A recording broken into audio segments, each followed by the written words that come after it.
सबसे ज़्यादा चौके का फल मिलता है जब कोई साधु तीर्थ यात्रा पर जा रहा हो। घर में 100 बार आहार कराना और कोई साधु तीर्थ यात्रा पर जा रहा हो और उसके रास्ते में चौका लगा करके उसकी तीर्थ यात्रा में सुलभता देना घर में 100 बार आहार कराने से भी श्रेष्ठ होता है। कारण उसका एक ही है कि साधु तीर्थ यात्रा पर जा रहा है और उस यात्रा में वह बिना आहार चिड़िया के जा नहीं सकता और उस समय वहां आहार देना। साधु विहार कर रहा है, रास्ते में चौके समाज नहीं है, वहां उस समय चौके लगाना घर से कई गुना आहार देने का पुण्य, क्योंकि साधु का विहार एक सबसे बड़ी पवित्रता है। साधु के विहार से सबसे बड़ी सारी दुनिया को उपलब्धि होती है और वो रास्ते में व्यवस्था न होने से विहार रोक देगा, विहार नहीं कर पाएगा तो बहुत बड़ी नुकसान होता है।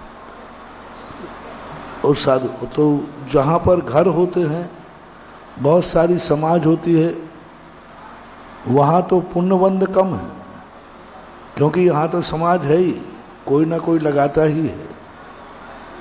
लेकिन वहाँ जाकर के लगाना जब साधु विहार कर रहा हो और विहार करते समय पता चले कि यहाँ साधु संग विहार कर रहा है और रास्ते में समाज नहीं है, वहाँ जाकर के चौका लगाना, ये सैकड़ों बार आहार दे लेना अपने घर में, तो भी वो पुण्य का संचय होता है जो विहार के समय होता है। वो सबसे बड़ी प्रभावना उस समय जो साथी से पुण्यबंध हो जाता है, निधत्त निकाचित पुण्यबंध होता है। उस समय तुम्हारे अंदर का सम्यक दर्शन पूर्ण चरम सीमा पर होता है। उस समय तुम्हारे गुरु के प्रति श्रद्धा चरम सीमा पर होती है। उस समय तुम्हारी मुनि भक्ति का सर्वोत्कृष्ट होता है। घर में तो व्यक्ति कभी अब आए हैं महाराज तो चलो चौका लगा लेते हैं, लोक लाज में लगा लेता है कि 4 लोग क्या कहेंगे, महाराज आज चौका नहीं लगाया। किसी अन्य कारणों से भी बहुत सारे कारण होते हैं, लेकिन बिहार में चौके आदि लगाना, उसमें ये सब कारण नहीं बनते। अंदर की पवित्र श्रद्धा जब जागती है तब लोगों को मन होता है कि चलो रास्ते में चौके नहीं है, हम चौके लगाते हैं। वहाँ पर ये परिणाम नहीं सोचना चाहिए चलो कोई तो चौका ले गया, चलो हो गया। आजकल एक व्यवस्था चलने लगी जो बहुत गंदी व्यवस्था है, सामूहिक व्यवस्था। साधु आए हैं, चलो 4 महिलाएं मंडल की हुई जाती हैं, चारों लोग अपना सामान रख लेंगे और अपन सब मिलकर के चौका लगा लेंगे। चलो 4 मंडल की इकट्ठी महिलाएं हो गई, सामान इकट्ठा कर लिया, चौका लगा लिया। बहुत बड़ा पाप है, बहुत बड़ा पाप है।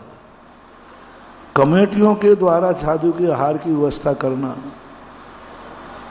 कमेटी मिलकर के व्यवस्था कर देती है, चलो सामान हम दे देते हैं, आप लोग मात बनाने आ जाना, बनाने आ जाना, सामान कमेटी रख दे। ये बहुत बड़ा पाप है।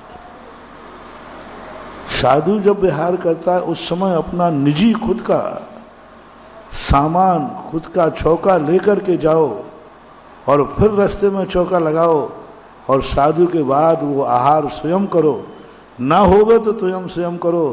खाली चौका भी घर में आहार होने से भी कई गुना खाने से होता है।